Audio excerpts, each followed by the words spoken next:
안녕하세요. 논리와 비판에서 상황 판단을 담당하고 있는 테디입니다. 이번 시간에는 21년도 민경채 상황 판단 10번 문제를 풀도록 하겠습니다. 이 문제가 마지막 그 민경 해설 문제예요. 11번부터 15번까지는 11번부터 25번까지는 국가직 7급 문항 해설을 참고하시면 될 거예요. 문제 풀어볼게요. 발문을 보면 다음 글과 상황을 근거로 판단할 때 보기에서 옳은 것만을 모두 고르면 보기가 있겠죠? 보기가 기역, 니은, 디귿 3개가 있네요. 기역, 니은, 디귿 3개가 있고 뭐 보니까 갑 미술관을 뭐 했다면 뭐뭐라 안 하고도 설립할 수 있다. 니은은 얼마까지 숫자가 나오니 최대 얼마까지 국비를 지원받을 수 있다. 디귿은 뭐 하면 사전평가를 신청할 수 없다. 뭐 이런 얘기가 나오네요.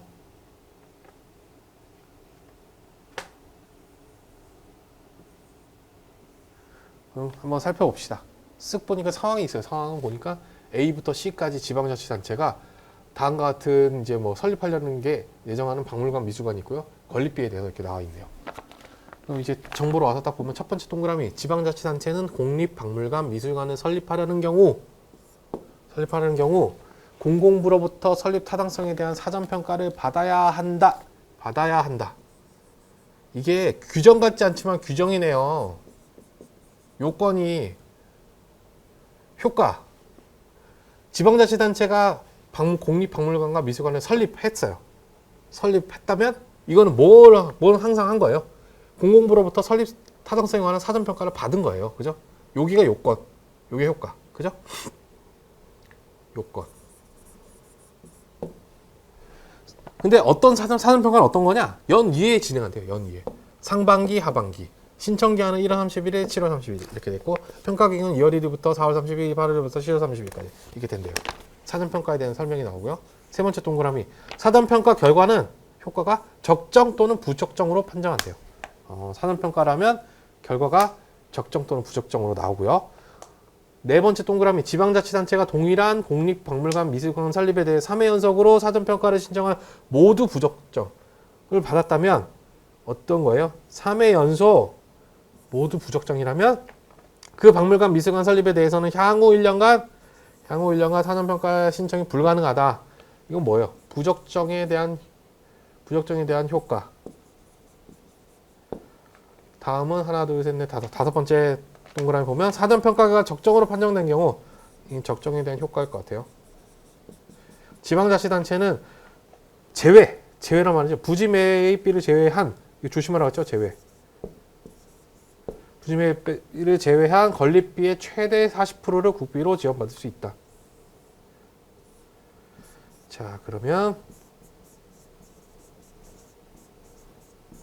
제외는 뭐예요? 빼기잖아요. 이거 숫자적으로 쓰면 이렇게 되겠죠? 건립비 빼기 부지 빼기 0.4 여기 최대로 받을 수 있는 돈이다. 네, 선택지 기억으로 와서 볼게요. 선택지 갑 미술관은 국비 지원 없이 설립하기로 했다면 갑 미술관이 어디예요? 갑 미술관은 지방자치단체 A가 짓는 공립미술관이죠. A는 사전평가를 거치지 않고도 갑 미술관을 설립할 수 있다. 규정이랑 똑같죠? 그럼 특이한 점이 어디 있어요? 사전평가란 말이 나와요. 사전평가 위에서 찾아봅시다. 정보에서 사전평가 어디 나오나? 사전평가를 받아야 한다. 사전평가는 어떤 뭐 이렇게 설명이 나오는데 일단 받아야 아까 뭐라고 했죠? 요건. 이거는 효과가 뭐예요? 이거를 사전평가를 받은 경우에는 지방자치단체가 공립미술관을 설립할 수 있는 거예요. 그러니까 지원을 받든 말든 여기서 이 지원이 효과가 아니에요. 효과가 아니고 설립을 하려고 하는 요걸 하려고 하면 사전평가를 거쳐야 되는 거예요. 거치지 않고 할 수 있다. 틀렸어요. 니은 을 박물관이 사전평가에서 적정으로 판정될 경우 최대 32억까지 국비를 지원받을 수 있다. 국비 지원에 대한 거 마지막 동그라미 나왔었죠. 여기서 뭐였죠? 우리가 숫자적으로 정리를 해놨죠. 건립비에서 부지매입비를 빼고 곱하기 0.4. 건립비가 나와 있고 부지매입비가 나왔으면 그렇게 하면 되는데 건립비는 부지매입비와 건물건축비 되어 있어요. 그러면 을박물관에서 부지 매입비는 신경 쓰지 말고 건물 건축비만 신경 쓰면 되겠죠. 여기에다가 최대 지원받을 수 있는 건 0.4니까 16억. 32억이라는 얘기는 뭐예요? 그 부지 매입비까지 고려했을 때 32억이 나오죠. 16억. 그러니까 이건 틀렸네요. 답은 2번입니다. 이렇게 해서 끝내셔도 되고요. 이건 문제가 또 복잡하지 않으니까 이렇게 끝내셔도 되는데 우리는 끝까지 한번 풀어볼게요. 세 번째, 디귿. 병박물관이 2019년도 하반기, 2020년도 상반기, 2022년도 사전 하반기 사전 모두 부적적으로 판정. 모두 부적적. 기억이 나시나요?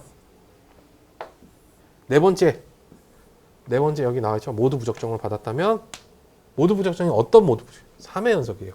3회 연속에 해당하는지 이게 구체화된 거예요. 구체화되는지 봐요. 2019년도 하반기, 그 다음에는 연속되면 2020년 상반기, 그 다음에 2020년도 하반기. 맞죠? 3회 연속 갖췄네요.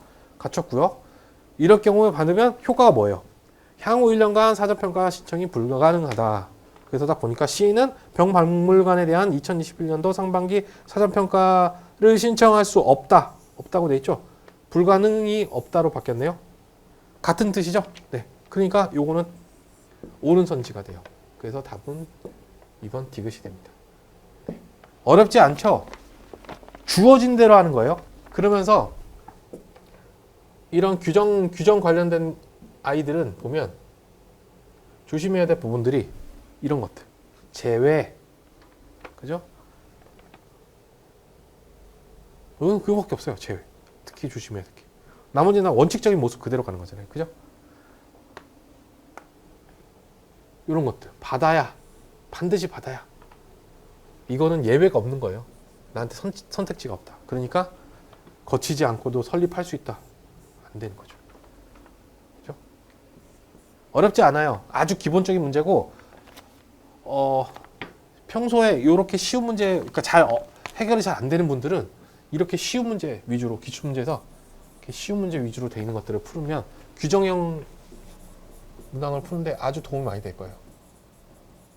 네, 여기까지입니다. 감사합니다.